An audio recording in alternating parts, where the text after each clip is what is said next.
Bad news for Elon Musk. SpaceX, one of the companies that he runs, apparently paid a flight attendant $250,000 back in 2018 to settle a sexual misconduct claim that she was making against Elon Musk. This is being reported by Insider, and we're gonna dive into the details of it, acknowledging that the details have been provided from a combination of a friend of the woman. The woman is not coming forward, she is not a part of this, and a documentation from the time. The woman who apparently made the actual claim is currently under an NDA with non-disclosure and non-disparagement clauses for Elon Musk, SpaceX, Tesla, basically everything. She cannot, let's say, speak freely with free speech about what happened because Elon Musk doesn't want her to. Anyway, here is what apparently happened back in 2016. The attendant worked as a member of the cabin crew on a contract basis for SpaceX's corporate jet fleet. She accused Elon Musk of exposing his erect penis to her, rubbing her leg without consent, and offering to buy her a horse in exchange for an erotic massage. The friend says he whipped out his penis, it was erect, and he started propositioning her. Like he touched her thigh and told her he would buy her a horse, as you do. He basically tried to bribe her to perform some sort of sexual favor. And the friend said that afterward, the attendant was distraught and visibly shaken. She was really upset. She didn't know what to do. She apparently said that after that, work began to dry up for her. Eventually, the attendant felt, quote, she was being pushed out and punished for refusing to prostitute herself. So this is about as classic a case of sexual harassment, assault in a workplace as you can imagine based on the allegations, in that there was initially these rewards being dangled in front of you, and then if you turn it down, there's the strike back, at least being alleged in this case, that potentially work dried up. She wasn't brought on the flights anymore, lost access to the money and all of that. There's a lot of other angles to this, Brett, that we'll get into. And we have to bear in mind that he's denying that any of this happened. What do you think? I will say that there's a lot to say about this, but one thing we can all conclude from it is that Elon Musk is just a romantic. Ugh. According to these allegations, it seems like he really knows how to flirt very effectively. You just whip it out. You offer someone a horse, all the classic flirtations. Ugh. Insane. It is so creepy. But as I that's why with the horse? Yeah. For those listening to the podcast, a very triumphant equestrian just appeared on screen. Exactly. We've got a lot of horse enthusiasts on the staff today. I usually can focus when she was so happy. I got a horse. But yeah, it is. Listen, there's a lot that you could conclude as a result of this, and I am of the mind that, like, listen, there are tons of settlements that happen in workplace allegations that involve monetary payment and don't actually have any basis in anything. Sure. But and so that happens. And just because there's an NDA out there doesn't mean that the person who signed it, the people who signed it, are hiding the thing they're accused of. I hate to break it to a lot of people, but that's the case. However, I will say I have multiple sources that work at SpaceX and say that it is a wildly toxic environment to work in. He makes it a bad place. The kind of pressure that he puts on people is psychotic.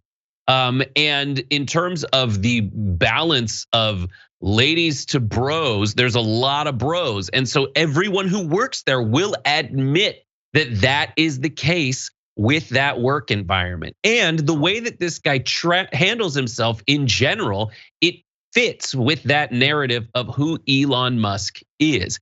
And a lot of this is smokescreen anyway. But I will say, if we're taking the NDA as a term of service that restricts speech, so too are the terms of service that restrict speech on these platforms that Elon Musk is complaining about when it's not in his favor from a messaging perspective, and loves when it is in his favor from a legal perspective. Yeah, no, he's never had any interest in the free speech rights of women he has alleged to have sexually assaulted, in this case, journalists, all that stuff. He's not interested in that. It's only an opportunistic thing on social media. It's a brand that he has put onto himself only in the last few months. And of course, people have absolutely gobbled it up. Oh, the rich guy says he likes free speech. So clearly that's true and always has been. But anyway, there are other weird things about this. Bear in mind. The friend says they encouraged her to get licensed as a masseuse, but on her own time, on her own dime. They implied that she would get to fly more often if she were to do this, because then she'd be able to give Elon proper massages. I thought that was kind of strange because you weren't hired to be a masseuse. You were hired to be a flight attendant. And if Elon likes massages, then he should be paying for you to go to masseuse school. So that's weird too. The idea that they didn't want to apparently hire professional masseuses to come on the flights. They wanted to incentivize flight attendants to become masseuses so that they could do the other job that they have. The entire thing very weird. Anyway, this incident is alleged in a declaration signed by a friend of the attendant and prepared in support of her claim.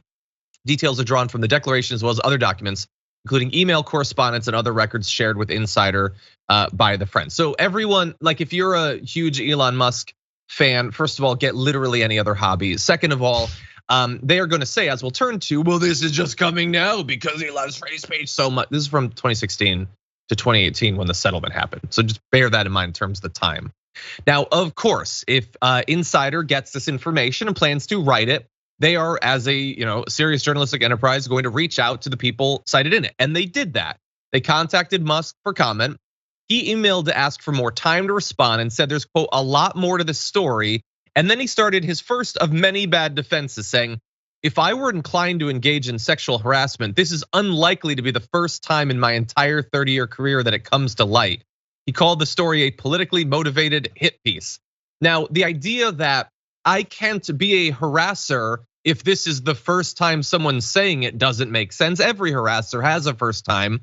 It's an especially weak defense when it's coming about only years after you used an NDA to stop the person from talking about it, which at least provides a hypothetical situation wherein there are other NDAs stopping people from talking about it at SpaceX or Tesla or whatever other companies worked at for the 30 years. So that is a horrible defense, but he asked for more time.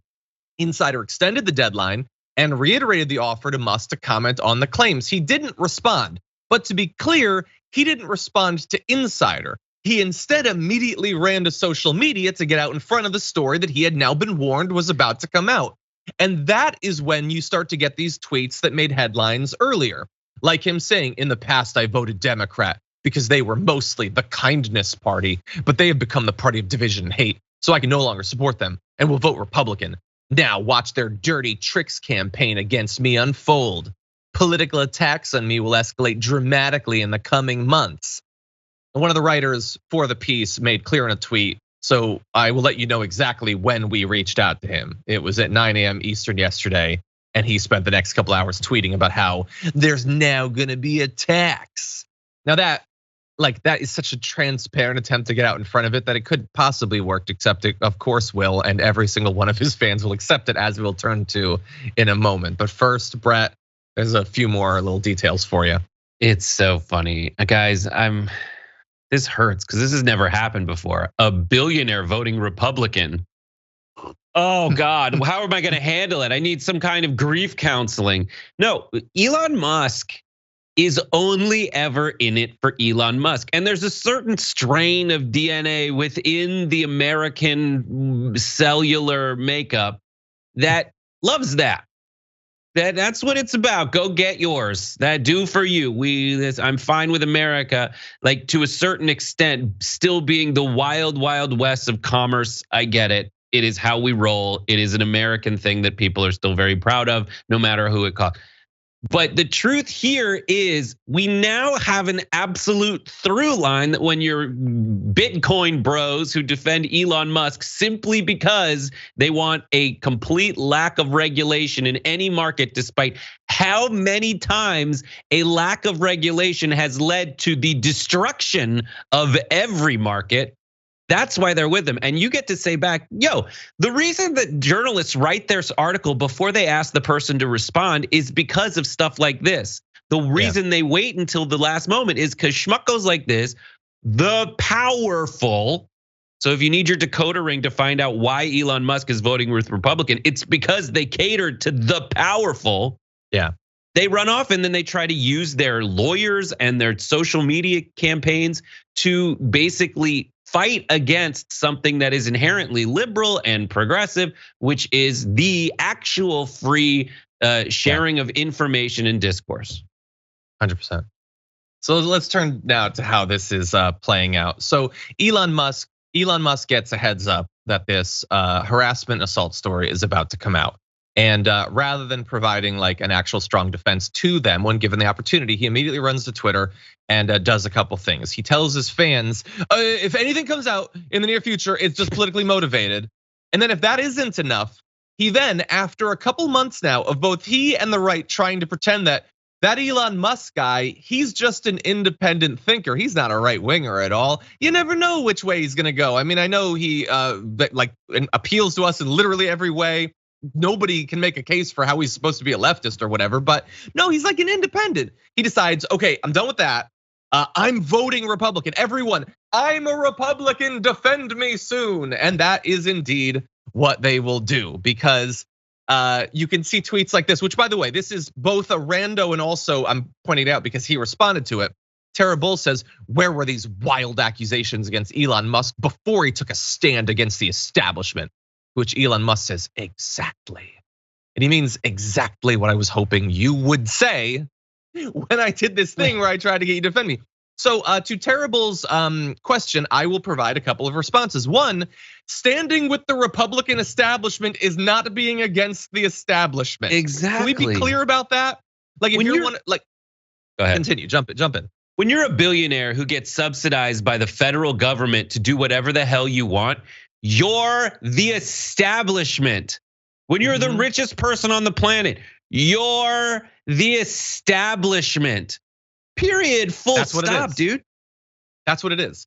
So look, if you're a guy like this who tried to pretend that you were a moderate and now you're identifying as a Republican and you're a billionaire and you want the tax cuts and all that, that's not actually being anti-establishment. In a somewhat related sense, if you're a former leftist who now encourages everyone to vote for Republicans literally every time, you're not actually anti-establishment, you're just for that other part of the establishment. So anyway, it worked. They're defending him. There isn't a single Elon Musk fanboy who is gonna actually like read the story seriously or even wait for more information to come out. It's obviously a lie. My second answer to Tara Bull, where were these wild accusations against Elon Musk before he took a stand against the establishment? Well, they existed because this was alleged in 2016, actually, way before he was standing against the establishment.